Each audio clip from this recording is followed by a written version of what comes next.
Sura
tonic আমি বললাম চড়ক চড়ক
এই যে এটা নিয়ে নিতে পারেন।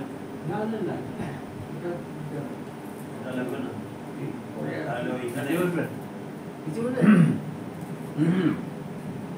আচ্ছা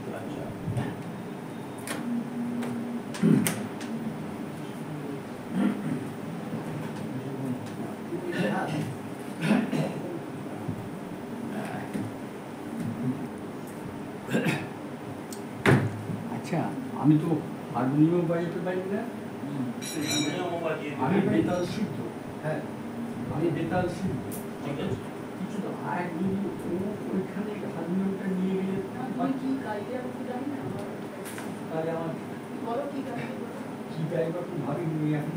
না না হারমোনিয়ামটা দিয়ে দেন। এই যে ফাঁসি অনালার যদি বুঝতে পারি না, আমি বেশ শুনছিলাম সুতার ভালো লাগছে হ্যাঁ হ্যাঁ হাসি হাসি মুখে ফাঁসি বা এইটাকে আপনারা দিয়ে দেন। এটাকে একটু ফেলে দেন। চেয়ারে বসুন এই মাইক দিচ্ছি না না আপনি এখানে আসুন না। আমি খালি মনে দেখেছেন? এইখানে আসতে পারেন। ঠিক আছে যেখানে মাইকটা মেরে দাও এই মাইক মাইকটাই দিতে হবে না, কিচ্ছু লাগবে না। শোনা যাবে না তো। এই বিশ্রাম নেবে।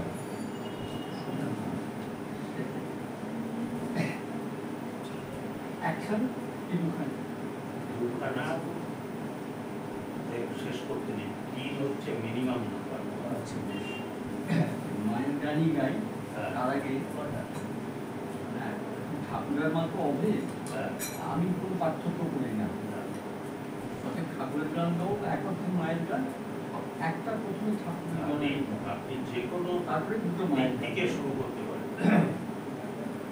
আমার দিন চলে যায়।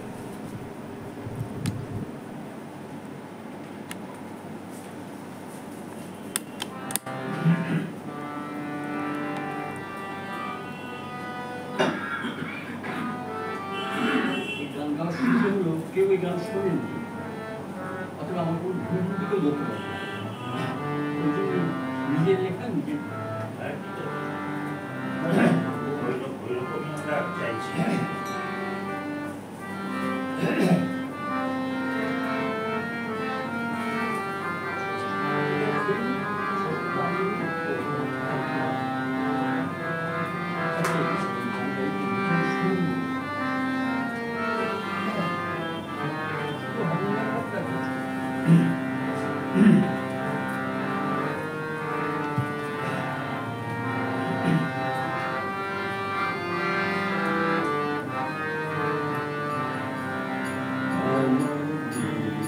চলে যায় ওরে হায় হায়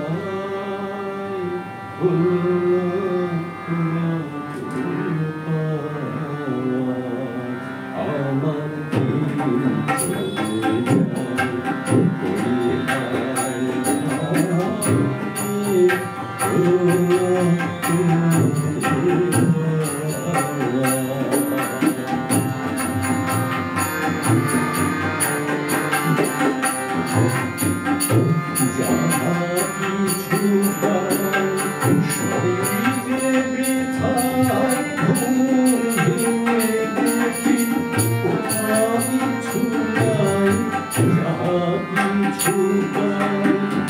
ওরে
লীলাকে প্রাপ্তি অপ্রাপ্তি থাকে, মান অভিমান থাকে, এটা লীলা। হ্যাঁ,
ওমা শারদে, ওমা শারদে, ওমা শারদে, ওমা শারদে, মাতৃ বসে আছি, যাদের বার্তা দিয়ে ওমা শারদে, ওমা শারদে, ওমা শারদে, ওমা শারদে, বসে আছি, যাদের বার্তা দিয়ে ওমা শারদে, ওমা শারদে।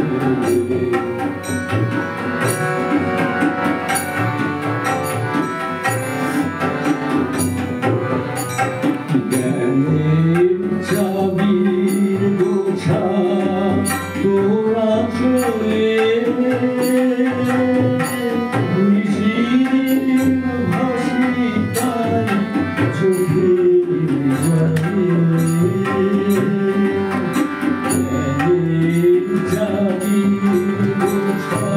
তোরা চলে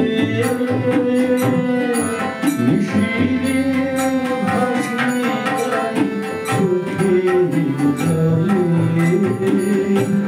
অজ্ঞান ঘুরি ঘুরি ভরে হৃদয়,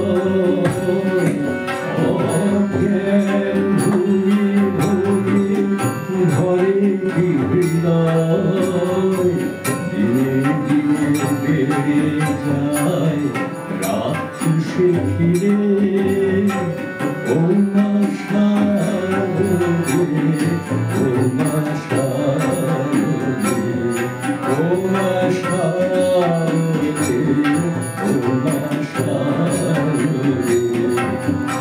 আখিতে বসে আছি যাদের বারকারি ও মা শারদে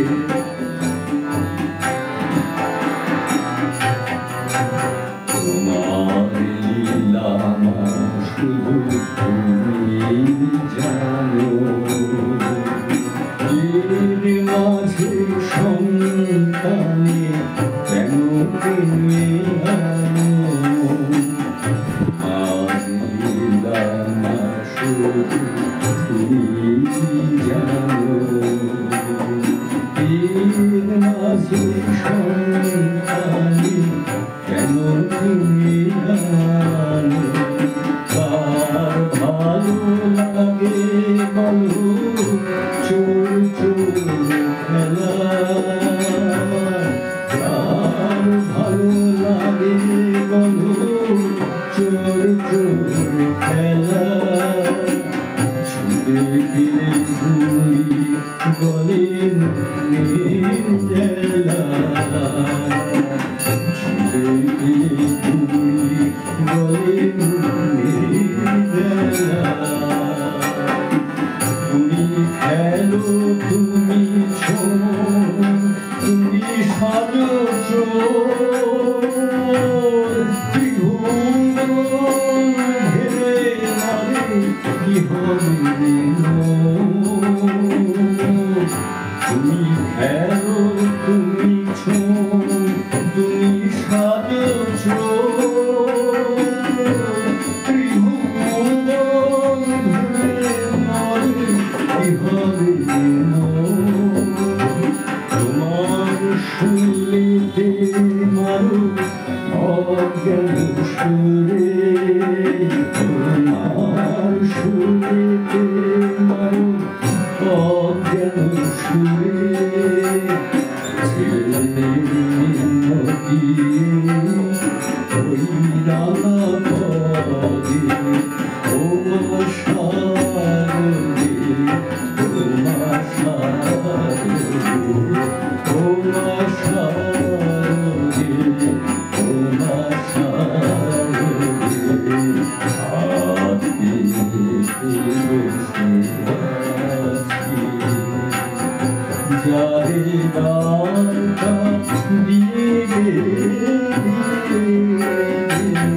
ও মা শারদে ও মা শারদে ও মা শারদে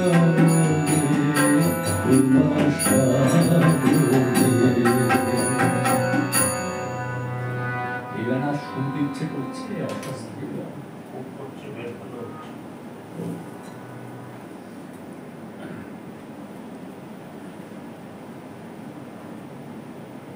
মাগো স্নেহতম হরিরাম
ধারা আমাদের প্রাণারাম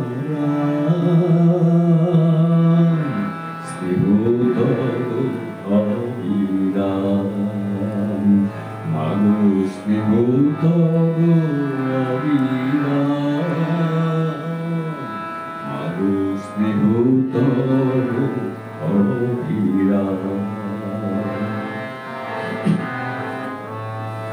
কুলে কুলে সেই তরল বারিধি সবারে ছুঁয়ে যায় কুলে কুলে সেই তরল বারিধি সবারে ছুঁয়ে যায় কেউ করে পান কেউ করে স্নান কেউ পূজা করে স্তুতি গায় কুলে কুলে সেই তরুণ বারিধি সবারে ছুঁয়ে যায় কেউ করে পান কেউ করে স্নান কেউ পূজা করে স্তুতি গায় করুণা শীতল সকলের প্রাণ অবিরত উদ্যান করুণা শীতল সকলের প্রাণ অবিরত উদ্যান স্নেহ তব অবিরাম মাগো স্নেহ তব অবিরাম মাগো স্নেহ তব অবিরাম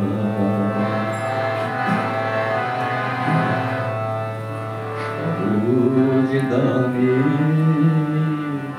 মহিমায় আমরা বুঝিনি সহজ দানে মহিমায় আমরা বুঝিনি এও তোমারে সুধার পুতলি নয়ন জলিতে পুজিনি সহজ দানে মহিমায় আমরা বুঝিনি এও তোমারে সুধার পুতলি নয়ন জলিতে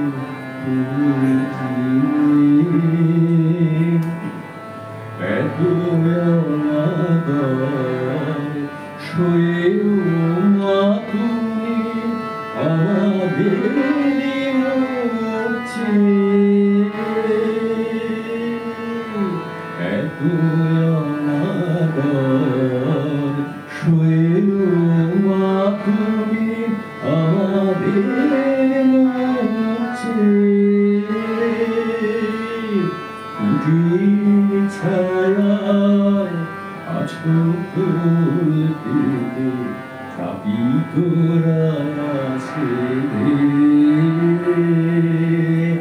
এত অনাদর সয়েও মা তুমি আমাদের মরছে কুটির ছায়ায় আছো ফুল পেতে কাপিত রায়াছে হাত ধরে কারো প্রতি সন্তানে দিয়েছিল বিশ্রাম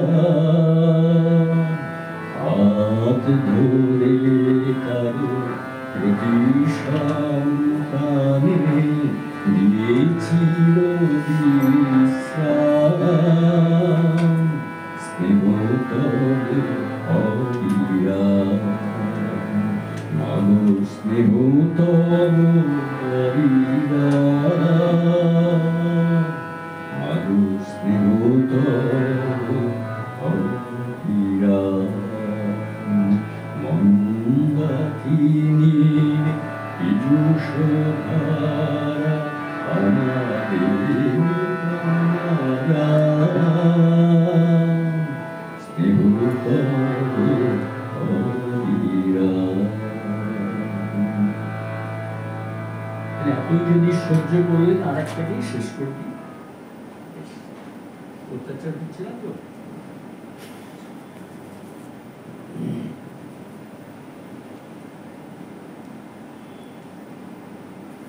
সাধ্যকে সাধন, সাধ্য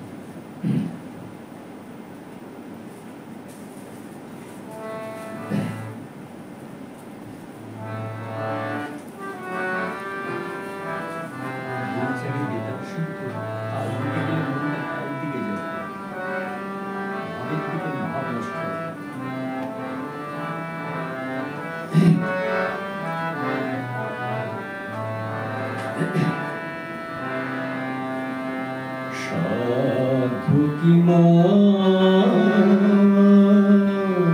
সাধন করে তোমায় ধরি, সাধু কি মা সাধন করে তোমায়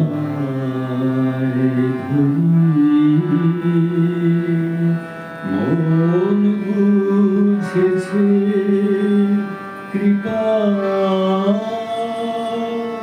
ভেসে, মন বুঝেছে কৃপায় ভেসে আসছি চরণ সাধ্য কি মা সাধন করে তোমায় ধরি।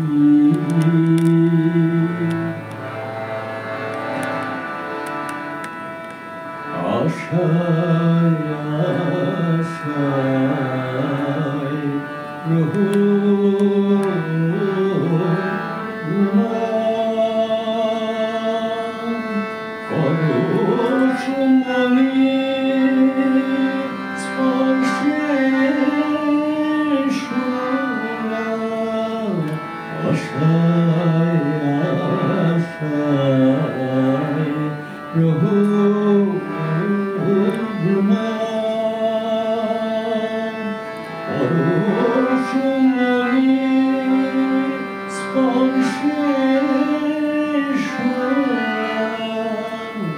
মিলন সুখে নিশায় মাতাল, মিলন সুখে নিশায় মাতাল, বিরোহী সবরি সাধ্য কি মা সাধন করে তোমায় ধরি, মন বুঝেছে কৃপায় ভেসে, মন বুঝেছে কৃপায় ভেসে আসছে চরণ তোরি, সাধ্য কি মা সাধন করে তোমায় ধরি।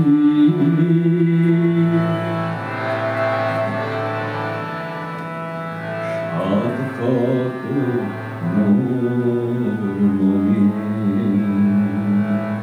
মনের সুখে দেখবো নীরবে জানে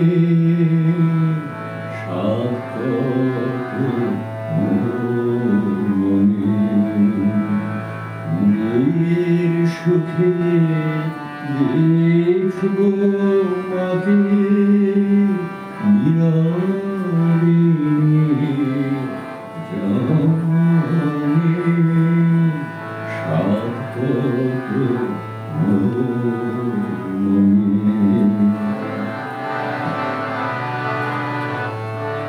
কথা হবে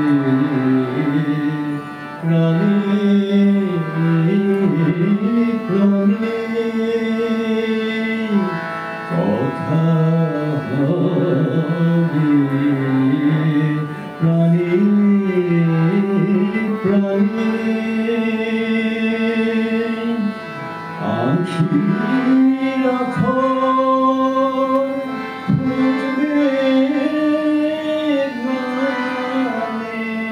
কথা হবে প্রাণী প্রাণী আঁখি রাখো খুঁজবে গানে জোনাক জ্বলা হাসি ছটায় জোনাক জ্বলা হাসি ছটায় উজ্জ্বল বিভা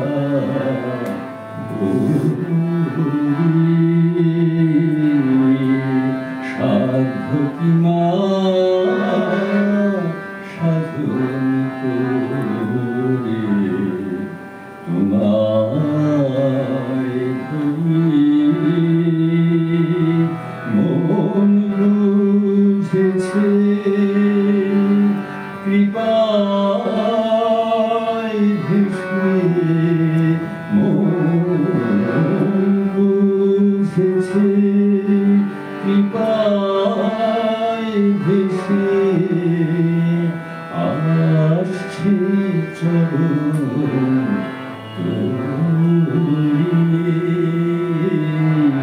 সাধু কি মা সাধন করে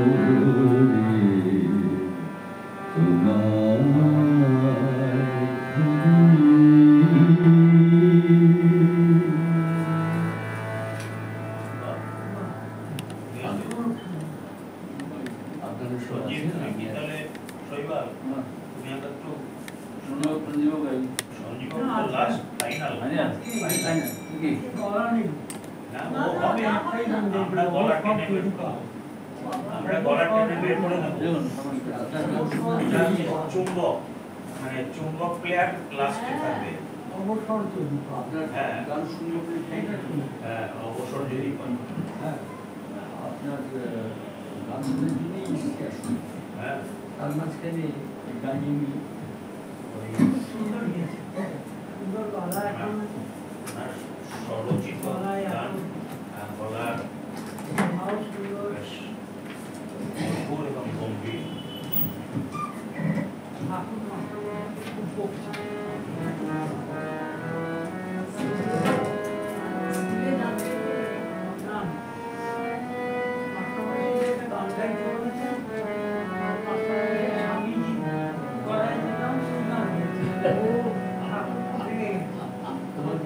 তোমার মেদিনওয়ালা হ্যাঁ তুমি ওখানে না করাতে এইসব গান গাই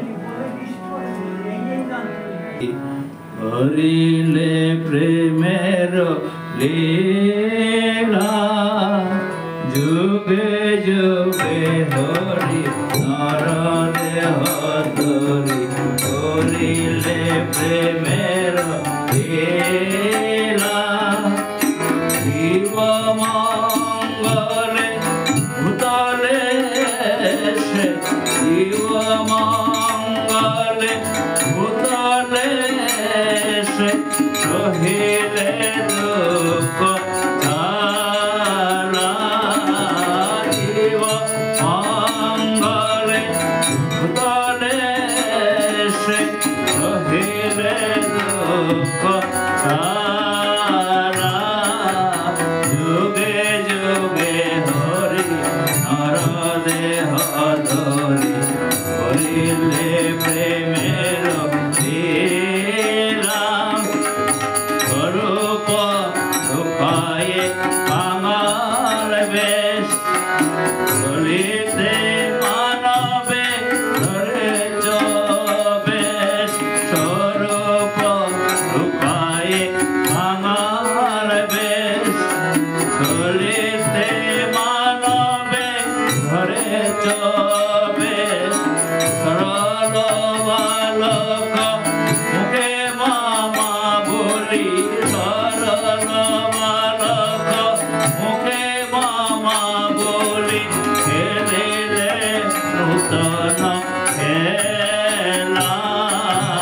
সরল বালক মুখে মামা বলি খেলিলে নূতন খেলা যুগে যুগে হরি হর দেহ ধরি হরিলে প্রেমের লীলা এবারে চিনিতে তুমি না চিনালে জানিব কেমনে তুমি না জানালে এবারে চিনিতে তুমি না চিনালে জানিব কেমনে তুমি না জানালে শরণ নিয়েছি চরণ কমলে শরণ নিয়েছি চরণ কমলে বুঝাও কৃতাপ জানা শরণ নিয়েছি চরণ কমলে শরণ নিয়েছি চরণ কমলে বুঝাও কৃতাপ জানা যুগে যুগে হরি হর দেহ ধরি হরিলে প্রেমের লীলা জীব মঙ্গলে ভূতলে সে জীব মঙ্গলে ভূতলে সে সহিলে দুঃখ তারা যুগে যুগে হরি হর দেহ ধরি হরিলে প্রেমের লীলা দূরে কর প্রভু মায়া বরণ স্বরূপ তোমার ভোগ প্রকটন দূরে কর প্রভু মায়া বরণ স্বরূপ তোমার ভোগ প্রকটন হে রাম দে কৃষ্ণ শ্রী রাম কৃষ্ণ হে রাম দে কৃষ্ণ শ্রী রাম কৃষ্ণ অভয় অবতার লীলা হে রাম দে কৃষ্ণ শ্রী রাম কৃষ্ণ অভয় অবতার লীলা যুগে যুগে হরি হর দেহ ধরি হরিলে প্রেমের লীলা জীব মঙ্গলে ভূতলে সে জীব মঙ্গলে ভূতলে সে সহিলে দুঃখ তারা যুগে যুগে হরি হর দেহ ধরি হরিলে প্রেমের লীলা যুগে যুগে হরি হর দেহ ধরি হরিলে প্রেমের লীলা যুগে যুগে হরি হর দেহ ধরি হরিলে প্রেমের লীলা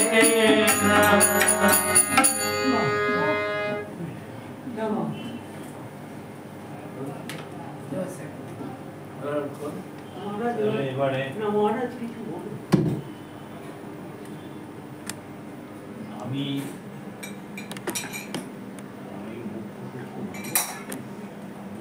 করতে পারি না। লক্ষণে তার কারণ আপনার গুরুদেব ছিলেন গাইবার, লক্ষণে গুরুদেব ছিলেন আপনার কাছ থেকে আপনি তালিম নিয়েছিলেন, তিনি ছিলেন গাইয়ে। তো আপনি দাদা ঠাকুরের কথা জানেন যে তুমি ছোটরা তুমি কোথায় যাচ্ছ? আমি শ্রদ্ধানন্দ কিন্তু আমার গুরু। না ওটা তো না আছে, উনি সুন্দর গান গাইছেন, বিশেষ করে কালী কীর্তন। তা মায়ের বাড়িতে আমার জীবনের প্রথম যে কালী পূজার রাত, ওইটুকু তো জায়গা থেকে শুনতাম। তা ঠিক মাঝখানে উনি সম্পূর্ণ অনুষ্ঠান রাত তখন 11টা, আর আমাকে দেখে নিচ্ছেন আমি পেছনে আছি, ওটা তারপরে তো উনি ওই ধরলেন গান। আর সেই সময় আমি এখানে জয়মিত্রির কালীবাড়ি আছে, আপনি জানেন কিনা জানি না, আমি জানি না। গঙ্গার পাড়ে। গঙ্গার পাড়ে তখন জয়মিত্রির কালীবাড়ির এই অবস্থা হয়নি। জয়মিত্রির কালীবাড়ি আমি ছেলেবেলায় যা দেখেছি সেটা অসাধারণ। দক্ষিণেশ্বরের একবার প্রোটোটাইপ। দক্ষিণেশ্বরের 3 বছর আগে ওটা উদ্বোধন হয়।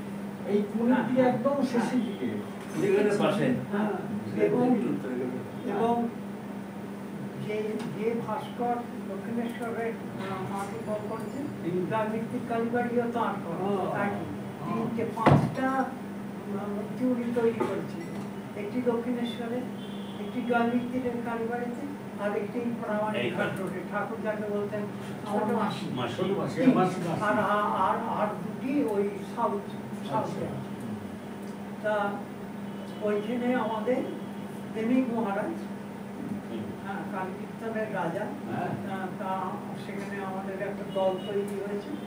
এবং এই পাড়াতে বীরেনবাবু বলে এক ভদ্রলোক ছিলেন, মানে একবারে আত্মবোলা মানুষ। তিনি পোস্টের টেলিগ্রাফে চাকরি করতেন, সংসার টংসার কিছু করেনি। অসাধারণ বলা, আপনার মতো ব্যাস, এবং তারা খুব জানেন তো কালী কীর্তন সবসময় দিতে মানে মুখে ছেড়ে ধরতে হয়, যাতে অনেক কিছু।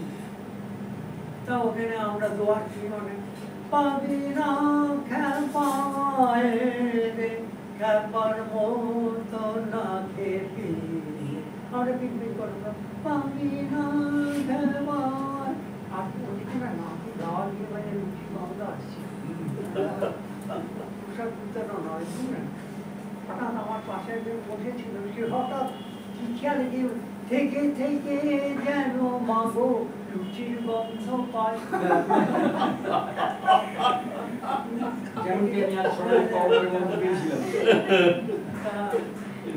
ওই বড় মাইকটা এখানে দিয়ে দে, এখন পরের এরকম চলতে থাকবে। থেকে থেকে যেন মাগো লুচির গন্ধ পাই।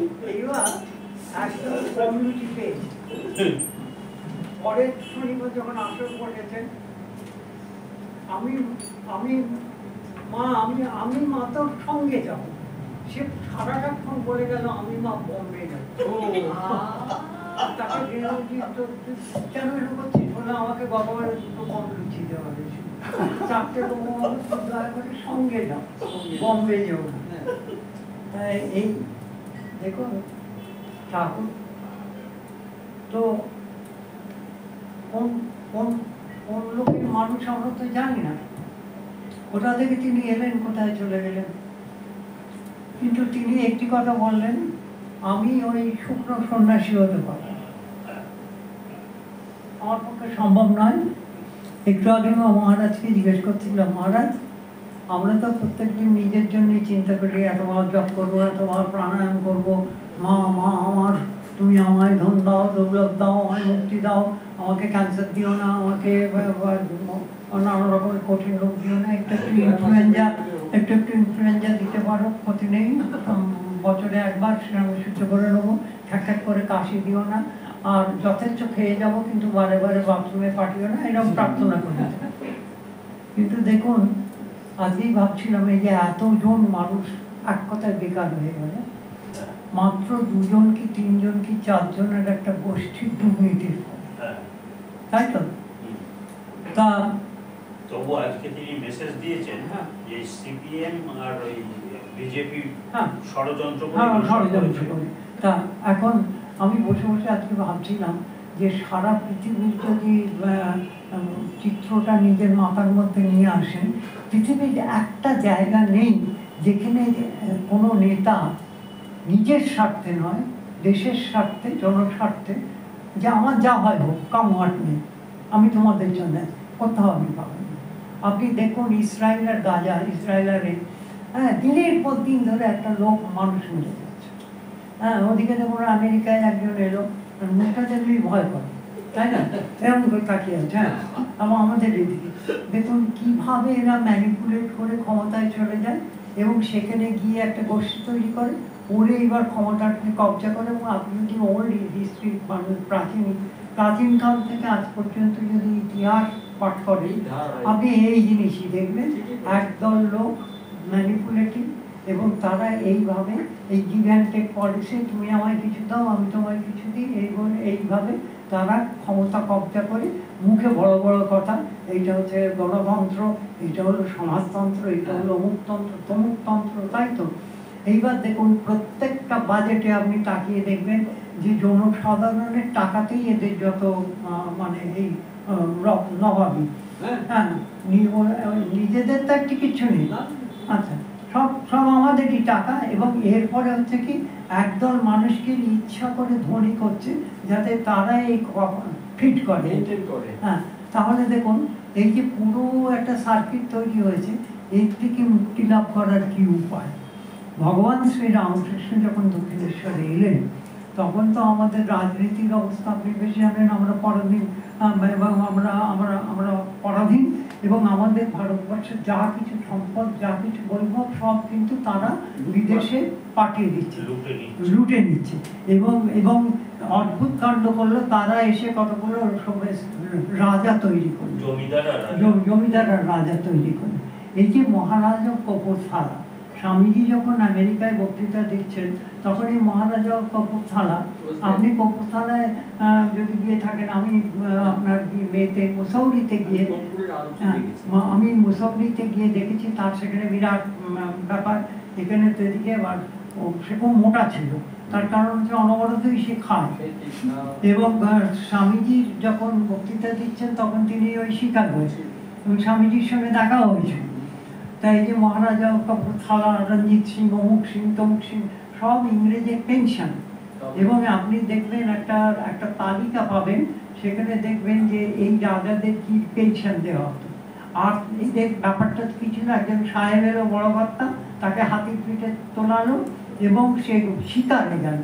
আমি আজকেই সকালে পড়ছিলাম যে এইরকম একটা শিকারে এক সাহেব 20টা বাঘ মেরেছিল, এবং একটা বাঘ যেটা সবচেয়ে বড় বাঘ, তার ওজন আমি দেখে হতাম যে কি নিষ্ঠুর মানুষ, এটা হচ্ছে তাদের খেলা, বাঘ মারবে। আর এই ভারতবর্ষ সহ্য করেছে। স্বামীজি সেই কারণে বলেছিলেন, একজন ছাত্রকে বলছেন, দেখো যতদিন আমরা পরাধীন ততদিন আমাদের পিতৃশ্রাদ্ধ করার পর্যন্ত নেই, করার অধিকার নেই।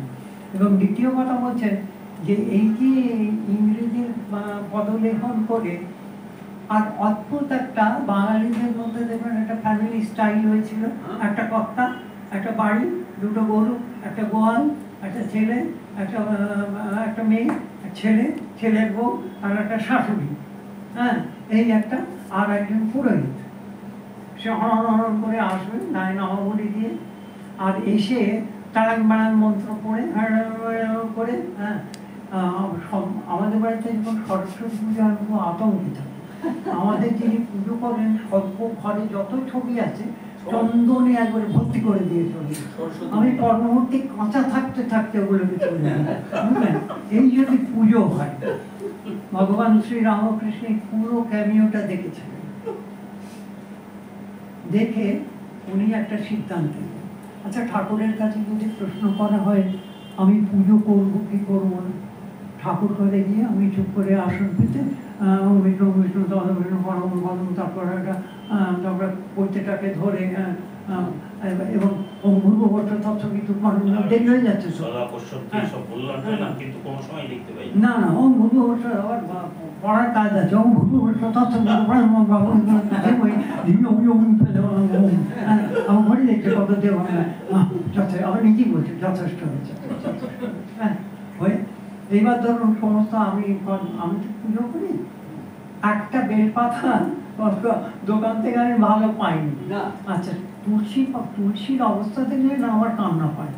আর তুলসী আমার মায়ের নাম, আমি ওই তুলসী পাতার দিকে তাকিয়ে বললাম, মা আমার পাল্লায় পড়ে তোমার যেই অবস্থা ওই তুলসী কিন্তু আবার এসেছিল আমেরিকা থেকে।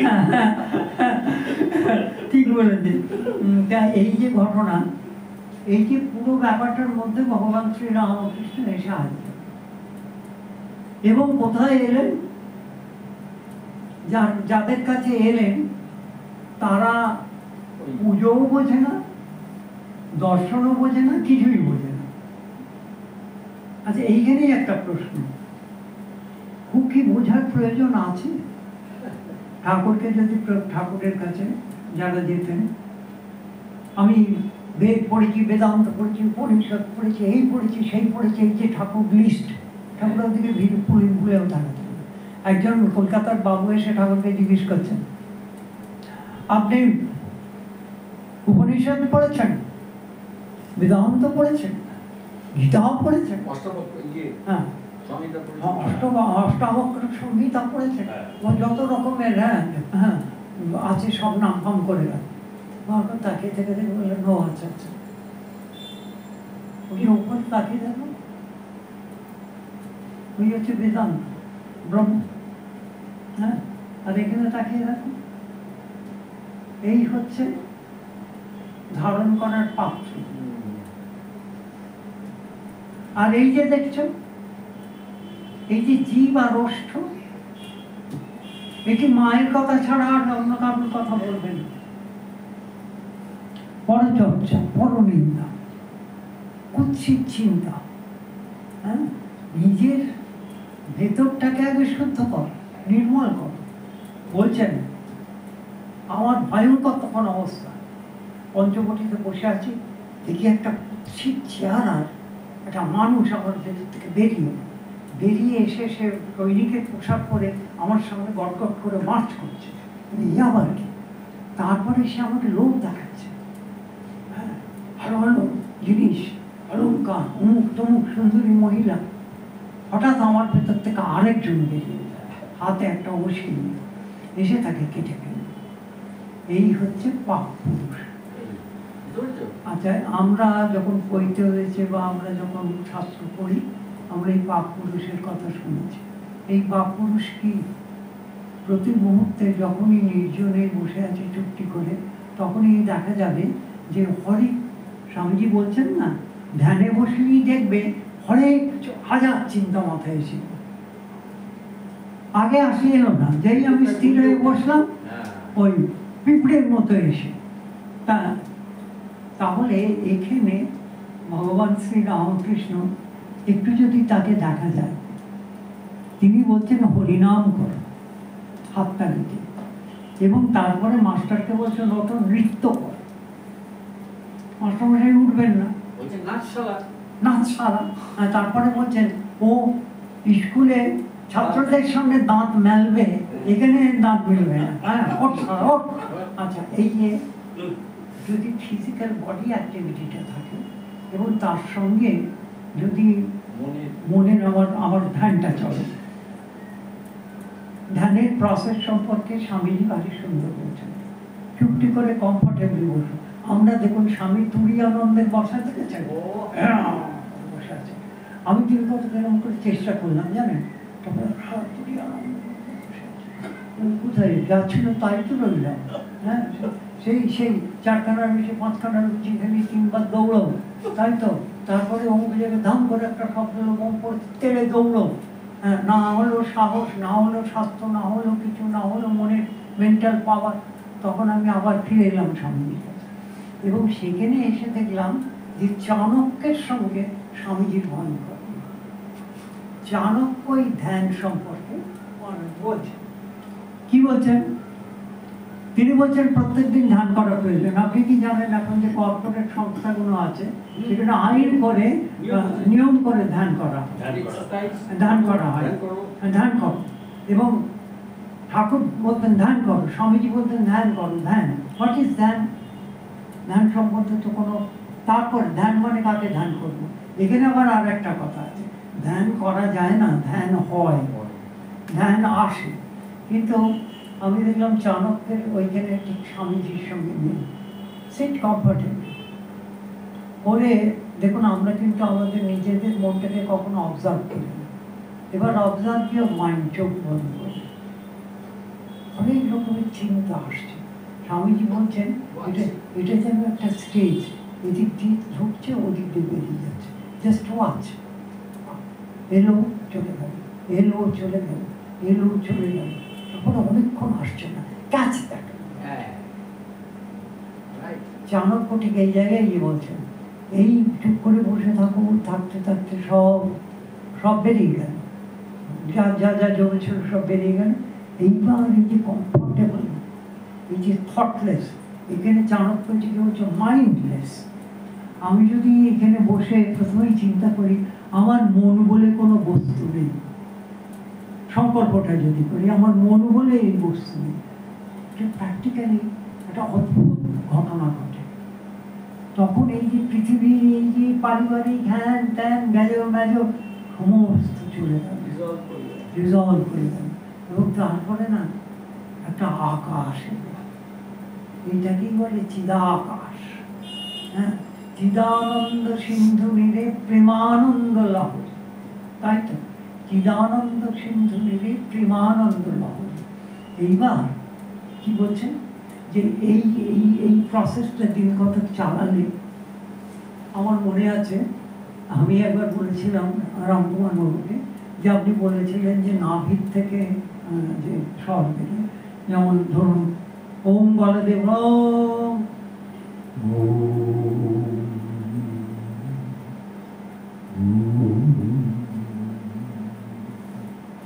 এইখানে প্রণব এবং নাদের যদি আপনারা চান আমি লিস্ট দিতে পারি, কত রকমের শব্দ আপনি শুনবেন, কত ধরনের, এবং কত ধরনের আলো আপনি দেখবেন, জ্যোতি। ফ্যান্টাস্টিক। আমি আরতিদার কাছে জেরক্স করে পাঠিয়ে দেবো, যে নিজেরই তখন লোক হবে, আহা আমি এগুলো দেখতে পাচ্ছি না কেন, কিন্তু আমি দেখার অধিকারী, আই ক্যান। কিন্তু আমার সেই স্ট্যামিনা নেই, আমার সেই ইচ্ছাটা নেই। সীতারাম দাস শঙ্করনাথ একটা জায়গা লিখছেন যে এই যে দুর্গা দুর্গা দুর্গা দুর্গা করে যাচ্ছে, দেখতে তো পাচ্ছি না। কখনো তো তাকে আমার সামনে এসে দাঁড়ালেন, তো আমি দেখতে পাচ্ছি না। তখন তিনি শাস্ত্র থেকে আরো বলছেন যে স্বামীজি যেমন বলছেন না, নেতিয়ে পড়ো না, হতাশ হইও না, বলছেন তুমি বলে যাও বলে যাও, বলতে বলতে একসময় ফট করে দরজাটা খুলে যাবে। সেইখানে এইখানে আছে, বাইবেলে আছে, নট দি ডোর, হ্যাঁ হ্যাঁ, এবং কোনো না কোনো দরজা খুলবেই খুলবে, খোলাই আছে না, এইখানে দরজা খোলাই আছে। এইখানে রজনীশের একটা অসাধারণ গল্প আছে। রজনীশের নাম আপনারা সকলেই শুনেছেন, এবং নিন্দিত নন্দিত অনেক কিছুই, কিন্তু রজনীশ একজন সত্যি একটা ফেনোমেনন। এবং এই যে শ্যাম বেনেগাল মারা গেলেন কদিন আগে, হ্যাঁ, শ্যাম বেনেগালের ইচ্ছে হয়েছিল উনি মা শারদার উপর একটা ছবি করবেন। তা বম্বে থেকে ওর সেক্রেটারিকে আমার কাছে পাঠাবেন যে আমি যদি মা শারদার উপরে একটা চিত্রনাট্য করে দিই। তা তখন আমার সঙ্গে অনেক খুব বন্ধুত্ব হয়ে গেল, রোজ ফোন হয়। এবং উনি আমি বললাম দেখুন আমার কাছে গ্রন্থ সাহেব আমি কিনতে গিয়েছিলাম, কিন্তু আমাকে দেয়নি। যেমন আমি একটা ওই মহরমের সময় যে ফেজ টুপি পরে, মাথায় টুপি পরে, আমি কিনতে গিয়েছিলাম, আমাকে দেয়নি। বললেন তুমি হিন্দু, তোমাকে দেবো না। তখন একজন মুসলিম বন্ধু আমাকে দিয়েছিলেন। তা গ্রন্থ সাহেব আমি পাচ্ছি না, উনি বম্বে থেকে আমাকে গ্রন্থসায় পাঠিয়ে দিলেন। এবং শ্যাম বেনেগাল এই যে কৃষ্ণমাচারী, আপনি তিনি একটা ভারী সুন্দর কথা বলছেন। তিনি তার ধর্মটা ছিল ভারী, একটু আগে যে কথাটা বলছিলাম, ইউ অ্যান্ড ইউর ওয়ার্ল্ড। মনে করো তুমি একটা মঞ্চের ওপর দাঁড়িয়ে আছো এবং তোমার সামনে জগৎ, অজস্র মানুষ সেখানে বসে আছে, এবং এই মানুষটার সঙ্গে ওই মানুষগুলো রিলেশন। ওই মানুষগুলো তোমাকে দেখছে, তুমি ওই মানুষগুলোকে দেখছো, ওরা তোমার সম্পর্কে কি ভাবছে এবং তুমি ওদের সম্পর্কে কি ভাবছো। এই যে রেসিপ্রোকাল ভাবনার যে আদান প্রদান। আচ্ছা, তাহলে avarice begets sin begets death, এটা তো বাইবেলে আছে। আমি যদি ওদের চোখে দেখতে না পাই এটা বাজে, ওটা ওটা অমুক, তাহলে আমি কি করে এক্সপেক্ট করবো যে ওরা আমাকে শ্রদ্ধা করবে? তাহলে আমাকে নির্মল নির্মুক্ত মনে তাকানো। ভগবান শ্রীরামকৃষ্ণ কি সাংঘাতিক সাইকোলজিস্ট। তাকাও, মায়ের দিকে মায়ের দিকে তাকিয়ে থাকো। এই যে আমি মায়ের দিকে তাকাবো, তাকাবার সঙ্গে সঙ্গেই আমার প্রশ্ন আসবে, এই যে কষ্টি পাথরের মা, এই যে দক্ষিণেশ্বরে কি সত্যি এইরকম, তার হাতে কি এইরকম মূল্য আছে, হরেক রকম সন্দেহবাদী প্রশ্ন আসবে। তখন ঠাকুর বলবেন, মায়ের দিকে তাকিয়ে থাকো, মায়ের আসল রূপটি তিনি তোমাকে দেখিয়ে দেবেন। তাই তো? তাহলে এইটাকে বলে ক্যামোফ্লেজ। তারা কেউ না কেউ ভেবেছে, এবং প্রত্যেকটি মূর্তির মধ্যে একটা ফিলোসফি আছে। যে কারণে স্বামীজি শেষ পর্যন্ত যে প্রবলেম, যে আমি তোমাকে মৃত্যুরূপাকালী বলবো, আমি সে বোকা নই যে তুমি মৃত্যু তোমার গলায় বকুল ফুলের বনফুলের মালা পরিয়ে আমাকে চিরজীবী করো, এই প্রার্থনা আমি করবো না। আমি তোমার কাছে মৃত্যুই চাই, ডেথ। এবং এই মৃত্যু একটা ভয়ঙ্কর জিনিস। What is death? মৃত্যু। পৃথিবীতে এমন কোনো মানুষ নেই হঠাৎ দুম করে মালদা একটা রিভলভারের গুল মরে গেল, কিন্তু সেখানে তার ভাবনা চিন্তা হল না। কিন্তু যখন দেখা যায় যে আমার ঘাড় কাঁপছে, শঙ্করা চাচ্ছে, সেই অবস্থা যখন হচ্ছে, ধীরে ধীরে হাত পা শিথিল হয়ে আসছে, এবং যখন দেখি পরিবার পরিজন আমাকে ত্যাগ করে চলে যাচ্ছে, অবজ্ঞা করছে, যারা এত দাপট ছিল তখন এই চুপ করে বসে বসে আমার কি হলো, ক্যান্সার হলো, ক্যান্সার হলো, অমুক হলো, তমুক হলো, যে মৃত্যু ভয়। রবীন্দ্রনাথ এই জায়গায় এসে বলছেন, ভয় হতে তব অভয় মাঝারে। এইবার বলেই একটা ব্যাপক নূতন যেমন উদাহরণে কোথায় আমি সেই জায়গায়, সেই সাহসের মধ্যে কমফর্টমেন্ট যা আসে আসুক, মৃত্যুকে আমি পরোয়া করি। স্বামীজির এই স্ট্রাকচারের উপর এক গাদা লেখা আছে। এই এক গাদা নয়, যে কটা আছে ওটাই একটা মন্ত্রের মতো। অতএব ডেথ, মৃত্যু, জন্মিলে মরিতে হবে, অমরকে হতে হবে, মরতে হবে। এবং ভয়ঙ্কর কথা, আমরা সব কিছু বরণ করে নিতে প্রস্তুত, কিন্তু মৃত্যুকে বরণ করে নিতে প্রস্তুত। ঠাকুরের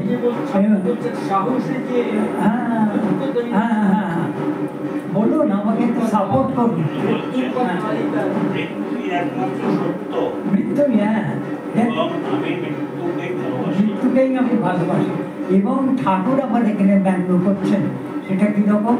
ঠাকুরের দুটি গল্প অসাধারণ। একটা হচ্ছে, কর্তা মারা যাবে, পড়ে আছে, বড় ছেলে বেঁচে থেকে বউপত্র সব রেডি, বিষয় সম্পত্তি আছে, বাইরে হরিনাম সংকীর্তনের দল এসে গেছে, তারা আর অপেক্ষা খালি জিজ্ঞেস করছে আর কত দেরি, মাঝে মাঝে আবার ফলের ওপর, কারণ তার আবার মায়না আছে, আরেকজনও মরছে।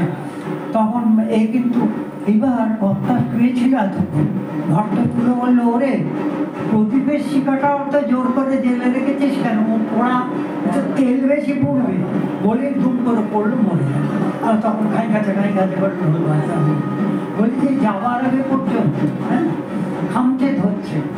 তারপরে সেই গল্প, সেটা মনে আছে, গুরু শিষ্যকে বলছে কিছুতেই ঘরের বাইরে বের করতে পারছে, শেষ করে বলছে বলছে বলছে গুরুদেব সবই তো হলো, বড় মেয়েটাকেও পান করলাম, ছোট মেজোটাকেও করলাম, ছোটটাকে পান না করলাম তো অভিমান হবে, ওর বিয়েটা দিতে পারলেই। হ্যাঁ বললো শোন, ওরা তো দুঃখ পাবে, ওরা আচ্ছা আমি তোকে আজকে পড়ি দিয়ে তুই রাত্রিবেলা ওটা খেয়ে শুয়ে পড়বি। কি হবে গুরুদেব? তুই মরার মতো হয়ে যাবে, তুই মরবি মরবি না।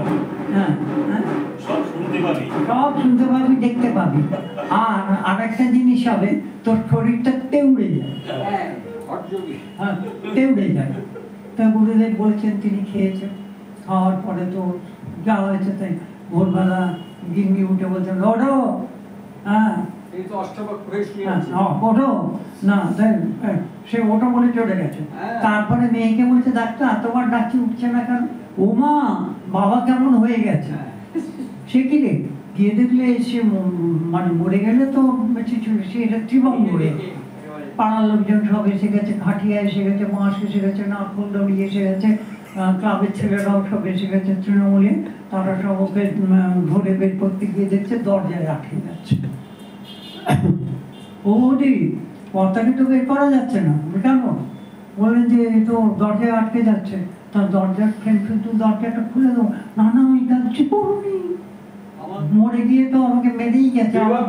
হ্যাঁ আবার ওই দরজা, হ্যাঁ বল তাহলে কি করবো? বলে কাটা রিটা এনে দিচ্ছি, কেটে কেটে টুকরো করে মরেই যান, বান্ডিল বেঁধে নারকল দড়ি তো আছে, সঙ্গে সঙ্গে সে উঠে তবের সালেই গলে বেরিয়ে গেছে রাস্তায়। মানে এইসব ঠাকুরের এইসব কোথা থেকে এইসব গল্প উনি পেয়েছিলেন আমরা জানি না। শেষের কথাটা কি বলুন? হ্যাঁ আপনি মনে করুন একটু বলুন। শেষের কথা হচ্ছে উনি হচ্ছেন পালের গোদা, উনি হচ্ছেন পালের গোদা, উনি হচ্ছেন পালের বরের ঘরের কোণে, আর কে কোণের ঘরে, কি বরের ঘরের মাঝে কোণের ঘরে। এইগুলো দেখুন আমাদের চিন্তার সঙ্গে বিদেশি চিন্তার কিরম নেই। মার্জনা করবেন না, নিজের কথা একটু বলছি। আমি তখন মেক্সিকোয়, তা সেখানে আপনার কি হচ্ছে না নিউক্লিয়ার ডিসআর্মামেন্টের ওয়ার্ল্ড কনফারেন্স আছে, আমি রাজীব গান্ধীর সঙ্গে গেছি। সেখানে আমার প্রিয় লেখক, আপনিও নাম শুনেছেন, কার্ল সাগান। কার্ল সাগান রয়েছে, হ্যাঁ এখনকার প্রজন্ম জানে না। কার্ল সাগানের সঙ্গে আমার খুব বন্ধুত্ব হয়ে গেল। তা কার্ল সাগান আমাকে কথায় কথা বলছে, আমি যেখানে যাই ঠাকুরের কথা, মায়ের কথাই তো হয়, এবং ওরা কিছুটা তো জানে, তার কারণ ঠাকুরকে নিয়ে অনেক চর্চা ওরা করেছেন। তা কার্ল সাগান আমাকে অর্ডার করলেন, তোমার দাম কত? আমি তো অবাক হয়ে গেলাম, বললাম তোমাকে যদি বিক্রি করতে চাই কত দাম হবে বলে তুমি মনে করো? আমি বললাম যে আমি তো ঠিক জানি না। উনি খুব গম্ভীর মুখে বললেন $10। $10 মানে হিসেবটা করে দিচ্ছে, তো এটা কাগজ দাও। আচ্ছা তোমাকে আমি ডিসাইড করি, তোমার একটা কঙ্কাল আছে, কঙ্কাল মানে হচ্ছে চুন, তা তুমি তোমার বাড়ির সামনের দোকান থেকে 1 প্যাকেট চুন কিনে নিয়ে এসো। আচ্ছা, আর তোমার ওপরে একটু ফ্যাট আছে, কিছু বাটার কিনে নিয়ে এসো। প্রবলেমটা কোথায় না, তোমার শরীরে 3 বালতি রক্ত, 3 বালতি রক্ত কোথায় পাওয়া যাবে? That's very easy. আমি কি ব্যাপার, কি করবো? 6 ইঞ্চি জমধরা পেলে ওটা 6 জোগাড় করো, তারপর বললে 1 বালতি জলের মধ্যে ওগুলোকে ডুবিয়ে দাও। হ্যাঁ জমধরা, কিছুক্ষণ এক রাত্রির পরেই দেখবে 1 বালতি রক্ত হয়েছে, এইভাবে 3 বালতি রক্ত হবে বলে উনি একটা হিসেব করলেন। 1 প্যাকেট চুনের দামে, মাখনের দামে 6টা পেলে ওটা ফ্রি, বালতিটা আমায় কিনতে হয়েছে, করে উনি অ্যাড করে বললেন নাও $10। আমি চুপ করে বসে আছি, মনটা খারাপ হয়ে গেল। বললেন তাহলে তোমাকে ভ্যালু অ্যাড করি। হ্যাঁ তুমি এইভাবে একটা মানুষ তৈরি করতে পারবে ঠিকই বটে, কিন্তু মানুষ হবে না। মানুষের মধ্যে যে প্রাণ, মানুষের মধ্যে যে গান, মানুষের মধ্যে যে চেতনা, মানুষের মধ্যে যে সংকল্প, মানুষের ভেতরে যে যোজনা, কোথার থেকে পাবে, কোথার থেকে পাবে? এবং সেটি কোথায় আছে? পায়ে আছে, হাঁটতে আছে, কবজিতে আছে, আঙুলে আছে, কোথায় আছে? We do not know. মানুষ নামক এই যে প্রাণীটি এখানে বসে আছে, তার ভাবনা কোথা থেকে আসে, তার এই কথার গুণন কোথা থেকে আসে, তার এই সঙ্গীত আর সুর কোথা থেকে আসে? ভগবান শ্রীরামকৃষ্ণের কাছে দৌড়ে গেছেন কাশীপুর উত্তর বাটিতে। স্বামীজি গিয়ে বসে একটু কড়া গলায় বলছেন, আপনি বলেন ধ্যান করো, ধ্যান করো, ধ্যান করো। কাকে ধ্যান করো? ঠাকুর বলছেন শান্ত, নিজেকে ধ্যান করো, আসনে বসে নিজেকে ধ্যান করো। তা আমি শুনে যা শুনি তাই তো একটুখানি নিজেকে ধ্যান করার চেষ্টা করি, নিজেকে দেখছি। স্বামীজি 3 দিন পরে দৌড়ে এসছে, কি কাণ্ড হচ্ছে, কি হচ্ছে না? আমার পাশে আরেকটা বিবেকানন্দ নরেন এসে বসেছে। তারপরে আমি যে কনের মধ্যে খোঁজা মারছি, সেও আমায় মারছে, চিমটি কাটছে, সেও আমি চিমটি কাটছি। এ আমার কি হলো? ওই যেমন একবার ছুঁয়ে দিয়ে বলছে নিয়ে তুমি আমার কি করলে, আমার বাবা আছে, মা আছে, এরকম। ঠাকুর বলছেন এইটা হবে, এটা ইংরেজি করলে দাঁড়ায়, you will be seen by yourself. তুমি নিজেকে দেখো, তুমি নিজেকে দেখো। সেই যে ভগবান শ্রী রামকৃষ্ণ যে টোটাল ব্যাপারটা, আমরা এত পড়ি, এত শুনি, কিন্তু ওই ছবির দিকে তাকালাম আর খণ্ডন ভববন্ধনে যখন করলাম, কিন্তু এই যে ভেতরে তাকে নিয়ে এসে একটু বসান, হৃদ মাঝারে, হ্যাঁ, এই যে এইখানেই একটা মঞ্চ তৈরি করে তাকে বসাও, এবং হৃদ কমল মঞ্চে তুললে করাল শ্যামা ভেবে দেখ মন কেউ কারো মিছে ভুবনতলে। তারপরে ভুলো না দক্ষিণা কালী কালা কালী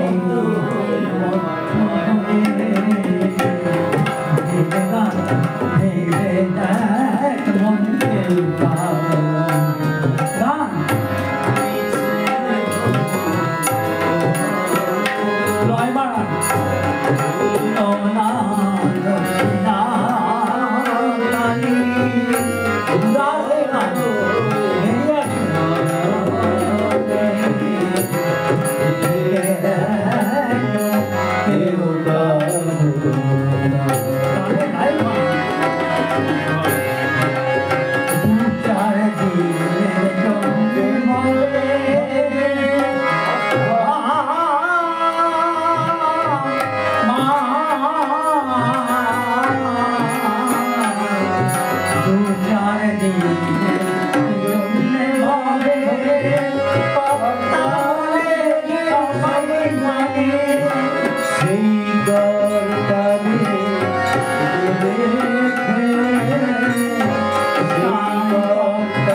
जय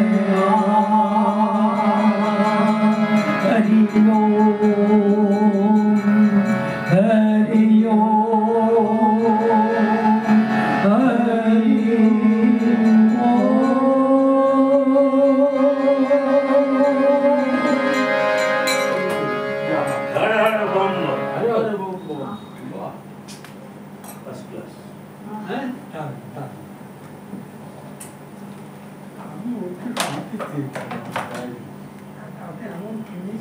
আমি আপনার জন্য ভীষণ চিন্তিত হয়ে পড়লাম কিন্তু স্যার আপনি এত ভাবছেন না।